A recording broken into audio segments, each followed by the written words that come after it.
So we all use some sort of AI pretty much every single day, whether it's ChatGPT, Gemini, or Claude. However, the outputs that you receive, are they really optimized? Are they the best they can be? Or are you leaving some performance behind? Well, after watching today's episode, you will know exactly how to enhance your outputs by just spending 30 seconds refining your prompts. My name is Rahul, and I'm a radiology registrar from the UK. I'm here to present episode 1 of the AI Skills for Doctors series by Augmentable. Let's dive in. LLMs, or large language models, are prediction engines. They work by taking your input, converting it into tokens, and predicting the next most likely piece of information or token to output. It does this based on the statistical probabilities between tokens that it learned during its training period. What that means for us is if you give a vague prompt, then it's very likely you'll get a vague output. If you get a good prompt, a prompt with instructions, constraints, it will narrow down the probability field and give you a better output, and that's the goal. Prompt engineering is the skill of learning how to effectively communicate with AI. It's a full salaried role in tech firms, and it's set to be a key skill for the future because it allows us to communicate with machines and to get better outputs. And I completely agree, it's very important. However, most of us are doctors, we're busy professionals, and we're not tech wizards and we're not prompt engineers. We just want to know good, easy frameworks that we can just apply very, very quickly to instantly elevate our output. And that's what we'll learn today. All right, let's run through an example. So let's say you have a journal club coming up, or maybe you have a teaching session and you need to read a scientific paper or summarize it and get some insights. So normally what you might do is you'll just upload a PDF onto ChatGPT, and you may ask ChatGPT to critically appraise and to extract key insights for a journal club discussion. Okay, now I am using a reasoning model, ChatGPT 5.1, so I'm expecting half decent results, but let's have a look. Okay, so we have the results now, and it's done a decent job. It's given me the key information, and it's a good summary. However, is this good enough for me to read and then walk into the journal club feeling confident? Probably not. I think we can do a lot better than this. So now what we'll do is we'll run through a quick 6-part framework, which I personally use to get the most out of my prompts. So we've had a look at this example. Just keep this in mind, and we'll move on to the next example after explaining the framework. Now we will run through the 6-part prompt framework that I personally use to get the best outputs from my AI tools. You may have seen variations of this on the internet. So I'll always start with a role, and I'll always allocate a role to the LLM. This helps the LLM simulate a particular professional in tone and in expertise. If you can just imagine for any problem, if you can just sit back and imagine having anyone around the world, any personality, any professional, any celebrity come and sit right next to you to help you with that task, then who would it be? In this case, I've asked for a senior professor of evidence-based medicine who's also experienced in radiology academic supervisor. So as you can see, it's much more focused towards the task at hand to simulate that personality. Next is, of course, the task, followed by the context. Now, the context gives AI more information about you. In general, the more context about yourself and the scenario you give, the better the output. You may run into trouble if you give an absurd amount of context, but you don't have to worry about that in this case. So the context I've given is that I'm a radiology registrar. I've informed the AI where I'm presenting this and who will be present in the journal club as well. This really caters the output towards that. References. So references is not relevant in this particular scenario, but it would be very relevant if you want a particular type of standardized output. Let's say you want your AI to write an email for you, and you like to write your emails in a particular format.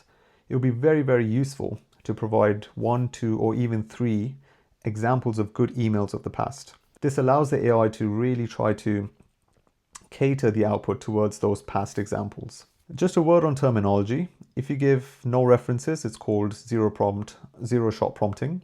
If you give 1 reference, then it's called one-shot prompting, and so on. And then you have instructions and constraints. So if you want your output in a particular format, in this case, I've asked the AI to provide concise paragraphs with a logical flow, then this is the time to do that. Also, very important to note down constraints. So I don't want any jargon unless explained. And I don't want the AI to add extra information which is not present in the paper. You can also write, do not involve any bullet points, don't include any emojis and things like that. And finally, you have evaluation and iteration. This is the human touch. So once you get an output, to really make it a perfect output, you may have to go back and forth with the AI. You evaluate it, see if you like it or not. If there's anything you would like to change, then you need to iterate. Often you have to go back and forth a few times to get the best output. And there are some advanced prompting techniques like meta prompting to standardize that process further. But we may talk about that in a future video.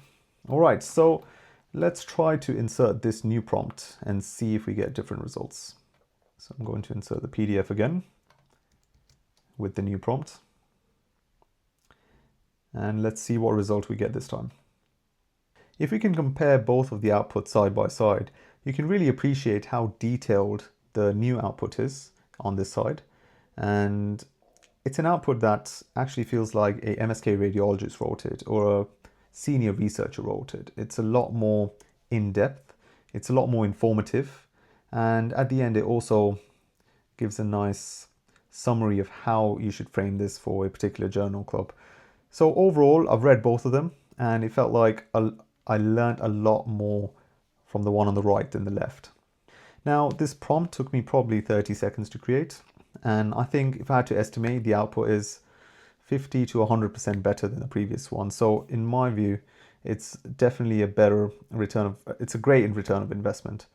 Now, you don't have to use every single point of the prompt framework every single time, even using 1 or 2 points. So just by giving your prompt a role and just by giving a little bit of context can elevate the output significantly. Let's look at another example. This one I personally use myself. LLMs are quite useful when it comes to creating roadmaps for if you want to acquire a particular skill, then LLMs can make a great roadmap for you to follow, keep you accountable, let you know what you have to do in a structured way. And in this case, I wanted to learn Python, and me being a busy doctor, I wanted a proper roadmap which takes that into account. Now, an average prompt might be something like, hey, I'm a beginner, can you help me learn Python, make a full plan, actionable steps. Now, it's a very lazy prompt. I appreciate a lot of prompts nowadays, not that lazy, but honestly, when I started off, I used to literally give that prompt and I thought the output was good until I started using better prompts like this. So in this case, I gave the LLM a role of a senior Python instructor who specializes in teaching busy professional and doctors who have no coding background. Now, you can appreciate how specific this output will be for someone like me, which makes it more actionable. Of course, the task is to create a roadmap to learn Python. The context, of course, is that I'm a doctor, full-time, unpredictable hours, and I have this many minutes a day to learn. Over here, you can appreciate I've given 2 examples as well. And this, going back to my previous slide, refers to references. So when you provide references to get a particular type of output. And in this case, I provided 2 references. So this is a two-shot prompt, essentially. My references essentially tell the LLM that you should structure the concepts in a particular way for me to understand. Of course, instructions and some constraints as well. Now, I've copy and pasted that into ChatGPT already, and we can now have a look at the results. So this is the lazy prompt. This is the new prompt. And going through the lazy prompt, it's okay. It's too many bullet points. It, of course, doesn't know that I'm a doctor, so it doesn't take that into account. And reading this doesn't give me a lot of information, to be honest. Whereas the one on the right is a lot more structured. It keeps into account that I have 45 to 60 minutes every single day. And the examples it uses are also more relatable towards me. So this is an example of how a better prompt, if you just spend 30 seconds, 40 seconds making a better prompt, using that 6-part structure, it could get you much better output. In this video, we just covered the basics of prompt engineering and used a simple 6-part prompt framework, which essentially will be fine for almost all of your use cases. There are advanced techniques such as chain prompting, meta prompting, and we can delve into those in some future videos if you would like.